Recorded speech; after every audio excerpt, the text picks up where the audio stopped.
அனைவருக்கும் இனிய காலை வணக்கம். என் பெயர் கலைவாணி. நான் மகாகவி பாரதியார் பிறந்த எட்டயபுரத்துலேருந்து வந்திருக்கேன்னு சொல்லி நான் பெருமையாக சொல்லிக்கிறேன். இங்கே நான் முதல்ல என்னை கொண்டு வந்து நிறுத்தின இறைவனுக்கும், என்றும் என் மனதில் என்றென்றும் வாழ்ந்து என்னை வழிநடத்தி கொண்டிருக்கும் என்னுடைய தந்தை திரு சொக்கலிங்கம் அவர்களை இந்த நேரத்தில் நினைவு வந்திருக்கிறேன். ஒவ்வொரு ஆணின் வெற்றிக்கு பின்னாடி பெண் இருப்பாங்கன்னு சொல்லுவாங்க. அதே போல் ஒவ்வொரு பெண்ணின் வெற்றிக்கு பின்னாடியும் ஆண் இருக்கணும் கண்டிப்பாக. அதில் 2 ஆண்கள். என்னுடைய தந்தை, எங்கள் தந்தை என்னை விட்டு போய் 19 வருஷம் ஆகிடுச்சு. 2வது ஆண் என்னுடைய கணவர் திரு மயில்ராஜ் அவர்கள் இங்கே வந்திருக்காங்க. அவர் தான் ஒரு இல்லத்தரசியாக ஸ்கூல் லெவலில் காலேஜ் லெவலில் நான் டாப்பராக தான் இருந்தேன். அப்புறம் காலேஜ் படித்தேன். காலேஜ் முடிக்கவுமே என்னுடைய தந்தை ஒரு விபத்தில் இறந்துட்டாங்க. அதுக்கப்புறம் குடும்ப சூழ்நிலையால் நான் படிப்பை தொடர முடியல. அதுக்கப்புறம் வேலையை பார்த்து ஒரு 6 வருஷம் வேலை பார்த்து அப்புறம் கல்யாணம் பண்ணிக்கிட்டேன்.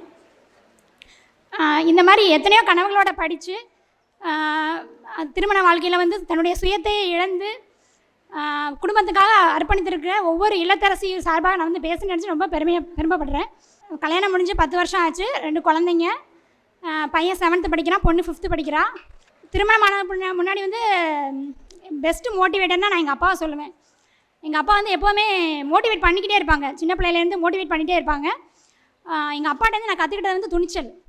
அப்புறம் எங்கள் அம்மாட்டேருந்து நான் கற்றுக்கிட்டது உழைப்பு, கடின உழைப்பு. எங்கள் அப்பா இறந்ததுக்கப்புறம் 6 வருஷமாக சொந்தக்காரங்க எல்லாருமே இருக்கிறாங்க. நான் தான் மூத்த பொண்ணு. 2 தங்கச்சி இருக்கிறாங்க. எல்லாருமே போதும், படித்தது போதும், பொம்பளை பிள்ளைங்க படித்து என்ன செய்ய போகுது அப்படின்னு சொல்கிறாங்க. ஆனால் எங்கள் அம்மா அப்போ +2 இங்கிலீஷ் மீடியம் படித்து படிப்பை தொடர முடியாமல் அவங்கள கல்யாணம் பண்ணி வச்சு எங்கள் அப்பா இறந்ததுக்கப்புறம் ரொம்ப பொருளாதார ரீதியாக ரொம்ப ஸ்ட்ரகிள் பண்ணாங்க. ஏன் நிலைமை என் பிள்ளைங்களுக்கு வந்திருக்கக்கூடாது அப்படிங்கிற ஒரே காரணத்துக்காக அவ்வளோ கஷ்டப்பட்டுமே எங்களை 3 பேருமே படிக்க வச்சு அதுக்கப்புறம் தான் திருமணம் பண்ணி கொடுத்தாங்க. இந்த நேரத்தில் நான் எங்கள் அப்பாவுக்கும் அம்மாவுக்கும் பேஸ்மெண்ட் ஸ்ட்ராங்காக போட போய் தான் என்னால் இந்த வயசுலேயும் எனக்கு வயது இப்போ 36 ஆகுது. இந்த வயசில் என்னால் படித்து சாதிக்க முடிஞ்சது. அதுக்கு முதல் காரணம் எங்கள் அப்பாவும் எங்கள் அம்மாவும். அப்புறம் திருமணம் ஆயிடுச்சு. திருமணமாகி 10 வருஷம் வாழ்க்கை, குடும்பம், குழந்தை. நாங்கள் ஜாயின்ட் ஃபேமிலி. மாமனார், மாமியார், நாத்தனார், கொழுந்தனார் எல்லாருமே இருக்காங்க. 10 பேர். அது பாட்டு ப்ராசஸ் போயிட்டுருக்கு. அப்புறம் ஒரு குடும்பத்தில் ஏதோ ஒரு தேடல், ஒரு பிரச்சனை வருது. அப்போ நான் கொஞ்சம் மறுபடியும் உடஞ்சி போக ஆரம்பிக்கிறேன். உடஞ்சி போகும்போது என் கணவர் எப்படி அவருக்கு அந்த எண்ணம் தோன்றுச்சுன்னே தெரில. அவருக்கு கடை தான் வச்சுருக்காங்க. எட்டயபுரத்தில் ஹோல்சேல் பிஸ்னஸ் பண்ணிகிட்டு இருக்காங்க. எப்போவுமே அவர் திருமணமான புதுலேயே நான் கேட்பேன், நான் படிக்கணும். நான் மதுரா கோர்ஸில் எக்ஸிக்யூட்டிவாக வேலை பார்த்தேன். எங்கள் அப்பா எந்த ஆலையில் மில் தொழிலாளியாக வேலை பார்த்தாரோ அதே ஆலையில் அதிகாரியாக ஆகி நான் அப்போவுமே எங்கள் அம்மாவுக்கு பெருமை சேர்த்தேன். அப்புறம் திருப்பி நீ படிக்கிறியா அப்படின்னு ஒரு வார்த்தை கேட்டார். அதாவது சுடர் விளக்காயினும் தூண்டுகோல் வேண்டும் அப்படின்ன மாதிரி உள்ளே எனக்கு சாதிக்கணுங்கிற இது எங்கள் அப்பா எனக்கு கொடுத்த மோட்டிவேஷனில் எப்போவுமே இருக்கும். சரி, நம்மளுக்கு குழந்தை ஆயிடுச்சு, குடும்பம் ஆயிடுச்சு, நம்ம பிள்ளைங்கள நம்மளால் முடியாட்டாலும் பிள்ளைங்கள கொண்டு வரணும்னு நினச்சிட்டே இருப்பேன். எங்கள் அப்பா என்ன சொல்லுவாங்க, எங்கள் அப்பா ஒரு எம்ஜிஆர் ரசிகர். எப்போவுமே அவர் சொல்லுவார், மாபெரும் சபைதனில் நீ நடந்தால் உனக்கு மாலைகள் விழ வேண்டும், ஒரு மாற்று குறையாத மன்னவன் இவன் என்று போற்றி புகழ வேண்டும் அப்படின்னு. நான் ஒரு பொண்ணாக இருந்தாலும் என்னை என்கரேஜ் பண்ணிக்கிட்டே இருப்பாங்க. இந்த லைனை அடிக்கடி சொல்லிக்கிட்டே இருப்பாங்க. அதனால் ஸ்கூல் காலேஜில் டாப்பராக இருக்க முடிஞ்சது. அதே மாதிரி என் கணவருக்கு எங்கள் அப்பாவோட ஆசீர்வாதம் தான் அவரை அந்த மாதிரி பேச சொல்லிச்சான்னு தெரியல. நாளைக்கு மார்ச் 2022 குரூப் 4 போன குரூப் 4 கால் ஃபாருக்கு முந்தின நாள் நாளைக்கு அப்ளிகேஷன் போடுறதுக்கு கடைசி நாள். இன்றைக்கி மதியம் கேட்குறாரு, நீ குரூப் 4 எழுதுறியா அப்படின்ட்டு. எப்படா வாய்ப்பு கிடைக்கும் அப்படின்ற காத்திருந்தேன். எனக்கு அதை சரியாக நான் அந்த வாய்ப்பை பயன்படுத்துகிறேன். அன்னைக்கு மதியம் தான் கேட்குறாரு. உடனே பிஎஸ்டி வாங்க, எங்கள் ஸ்கூலுக்கு போகிறேன். நான் பிறந்து வளர்ந்தது எல்லாமே விக்ரமசிங்கபுரம் அம்பாசமுத்திரம் மார்க்கில் PLW ஹையர் செகண்டரி ஸ்கூலில் தான் படித்தேன்.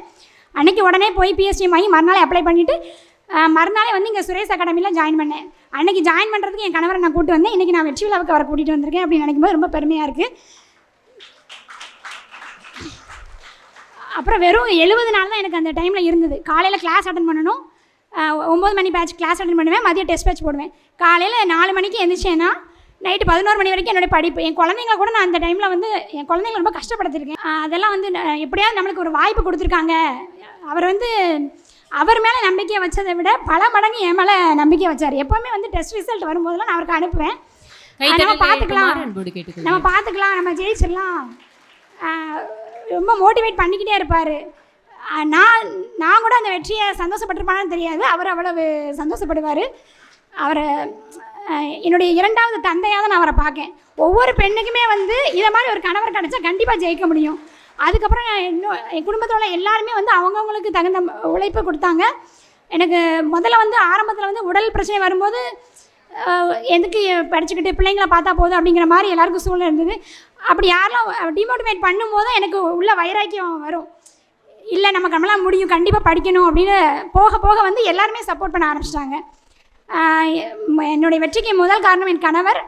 அப்புறம் வந்து என்னுடைய தங்கை, அவளால் இப்போ வர முடியலை, கோயம்புத்தூர் கலெக்டரேட்டில் ஸ்டெனோ டைபிஸ்ட்டாக ஒர்க் பண்ணிகிட்டு என்னுடைய உடன் பிறந்த சகோதரி தான். எங்கள் அப்பா இறந்ததுக்கப்புறம் நாங்கள் 2 பேரும் கவர்மெண்ட் ஜாப் வாங்கியிருக்கோம், இல்லத்தரசியாக ஆகி. அதை நான் இந்த இடத்துல பெருமையாக சொல்லிக்கிறேன்.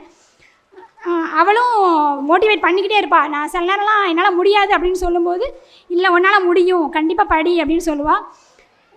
என்னுடைய தாய் எப்போ எக்ஸாம் கால் ஃபார் பண்ணானோ வீட்டுக்கு வந்துடுவாங்க. வீட்டுக்கு வந்து எல்லா வேலைகளுமே பார்ப்பாங்க. அதனால தான் என்னால் படிக்க முடிஞ்சது. என்னுடைய குழந்தைகளை வந்து நான் ரொம்ப கஷ்டப்படுத்திடுவேன். நீங்களே படிச்சுக்கோ, நிறைய டவுட்ஸ் கேட்க வருவாங்க. வரும்போதெல்லாம் அம்மா படிச்சுட்டு இருக்கேன், அப்புறம் பார்க்கலாம் சொன்னேன். ஆனால் படிப்பாங்க, படித்து அவங்களும் டாப்பர்ஸாக தான் இருக்காங்க. இப்படி ஒரு குழந்தைகள், அறிவான குழந்தைகள், அன்பான கணவர் கிடச்சிக்கு நான் முதல்ல இறைவனை நன்றி சொல்லிக்கிறேன். இந்த இடத்துல எங்கள் அப்பாவையும் நினச்சி நான் பெருமையாக சொல்லிக்கிறேன் நான். அப்புறம் வந்து சுரேஷ் அகாடமி பற்றி சொல்லணும் அப்படின்னா, என்ன மாதிரி என்ன பண்ணணுன்னா, என்ன சிலபஸ், எக்ஸாம்னா என்ன, கவர்மெண்ட் எக்ஸாம்னா என்னங்கிற அவேர்னஸை இல்லாத எங்களை மாதிரி ஆளுகளுக்கு ஸ்பேஸ் கொடுத்து டெஸ்ட் பேட்ச் கிளாஸ் அட்டன் பண்ணி, இதே ஹாலில் தான் கிளாஸ் அட்டன் பண்ணியிருக்கேன் நான். கிளாஸ் அட்டன் போதெல்லாம் அந்த 70 நாளில் வந்து நான் 154 ஃபஸ்ட்டு அட்டெம்ப்ட் வந்து 154 கொடுத்தேன். அப்போ தான் எனக்கே ஓகே நம்மளால் முடியும் அப்படிங்கிற எண்ணம் வந்தது. அப்புறம் இங்கே வந்த ஃப்ரெண்ட்ஸு, அதில் வந்து பிரபாவதி, ரதி, நிறைய எல்லாருமே யங் தான், என்னை விட சின்ன பிள்ளைங்க தான். ஆனால் வந்து அவ்வளவு நம்மளுக்கு மோட்டிவேட் பண்ணுவாங்க. என்னைய இந்த வயசில் உங்களால் முடியுதுக்கா, நீங்கள் படிங்க அப்படின்னு ரொம்ப மோட்டிவேட் பண்ணுவாங்க. இந்த 2வது அட்டெம்ப்டில் தான் நான் இப்போ ஜெயிச்சிருக்கேன்.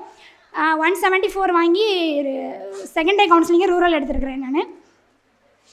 சங்கீதான்னு ஒரு பொண்ணு வந்து என் கூட, அதாவது ஒரு கம்பெனி அச்சீவர்ஸ், நான் என்ன சொல்ல வரேன்னா, ஏதாவது ஒரு கம்பெனி ஒருத்தர் இல்லை 2 பேரை சூஸ் பண்ணிக்கோங்க. உங்களுக்கு நீங்கள் டவுட்ஸ் கேட்குறது, அவங்களுக்கு நீங்கள் சொல்கிறது, இந்த மாதிரி யாராவது பெஸ்ட் இருந்தீங்கன்னா இன்னும் கொஞ்சம் உங்களை ப்ராசஸ் வந்து ஈஸியாக இருக்கும். சங்கீதாங்கிற பொண்ணு வந்து என் கூட தான் கிளாஸ் அட்டன் பண்ணி, எட்டயபுரம் தான் அவங்களுக்கும். அவங்க காலையில் மார்னிங் என்ன பண்ணுவாங்க அப்படின்னா, சாப்பாடு எங்கள் வீட்டுக்கே வந்துடுவாங்க. 2 பேரும் ஒரு 10 மணிக்கு உட்காந்தோன்னா ஈவினிங் 5 வரைக்கும் ஒரு டைம் கூட சாப்பிட்றது கூட 10 நிமிஷம் தான் எடுத்துருப்போம். அந்த மாதிரி கால் ஃபார் பண்ணதுக்கப்புறம்லாம் அந்த மாதிரி படித்தோம். அவங்களுக்கு சங்கீதாவுக்கு இந்த இடத்துல நான் நன்றி சொல்லிக்கிறேன். அதுக்கப்புறம் வந்து டெஸ்ட் போடுங்க. வர அச்சீவர்ஸ்க்கு என்ன சொல்கிறேன்னா, டெஸ்ட்டை வந்து மிஸ் பண்ணாமல் போடுங்கனால, ஒரு டெஸ்ட் கூட எவ்வளவோ குடும்பத்தில் பிரச்சனைகள் வந்தாலும் டெஸ்ட்டை வந்து மிஸ் பண்ணதே கிடையாது. நம்ம அகாடமியோட சிறப்பு என்னென்னா, இலவச டெஸ்ட் பேட்ச். ஒரு கிளாஸ் அட்டன் பண்ணால் இலவசமாக டெஸ்ட் பேட்ச் கொடுக்குறாங்க, அது ஒன்று. அப்புறம் ஸ்பாட் கரெக்ஷன். இந்த ஸ்பாட் கரெக்ஷன் கொடுக்கும்போது வந்து நம்ம ஏற்கனவே கொஷின் நல்லா பார்த்து அட்டன் பண்ணியிருப்போம். இமீடியட்டாக ஸ்பாட் கரெக்ஷன் கொடுக்கும்போது நம்ம டவுட்டை வந்து நல்லா கிளியர் பண்ண முடியுது. இந்த மாதிரி சிஸ்டம். அப்புறம் ஸ்டடி ஹால், இந்த மாதிரி ஆட்கள் ஹெல்ப் பண்ணாலும் தான் இந்த மாதிரி அச்சீவ் பண்ண முடிஞ்சது. அது சுரேஷ் சாருக்கும், அப்புறம் கனிமுருகன் சார் வீடியோ கேட்டு தான், அதாவது எங்களுக்கு வந்து உட்கார்ந்து கிடைக்கிற இல்லத்தரசிங்கிறதுனால டைம் வந்து ரொம்ப கம்மியாக இருக்கும். காலையிலேருந்தே நம்ம படிக்க உட்காரணும் அப்படிங்கிறதுக்காக வேலை செஞ்சுட்டே இருப்பேன். காலையிலே வேகமாக வேலை செய்வேன். அப்போ வேலை செய்யும்போது ஹெட்ஃபோன் மாட்டிக்கிட்டே Kanimurugan sir video, Suresh sir வீடியோலாம் வந்து காதில் ஓடிக்கிட்டே தான் இருக்கும். அப்படி தான் நான் உட்கார்ந்து படித்ததை விட நிறைய கேட்டு படித்தது தான் வந்து இந்த இடத்துல ஜாஸ்தியாக இருந்திருக்கும்.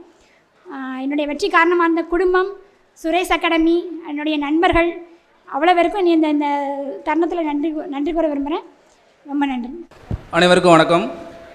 எனது மனைவியின் இந்த வெற்றிக்கு உறுதுணையாக இருந்த எனது அத்தை அவர்களுக்கும், எனது குடும்ப உறுப்பினர்களுக்கும், திரு சுகேசார் அவர்களுக்கும், மற்ற ஆசிரியர் பெருமக்களுக்கும், எனது மனைவியின் தோழிகள் அனைவர்களுக்கும் இந்த தருணத்தில் என் மனமார்ந்த நன்றியை தெரிவித்துக்கிறேன். நன்றி, வணக்கம். சுரேஷ் IAS அகாடமி, வெற்றியின் முகவரி.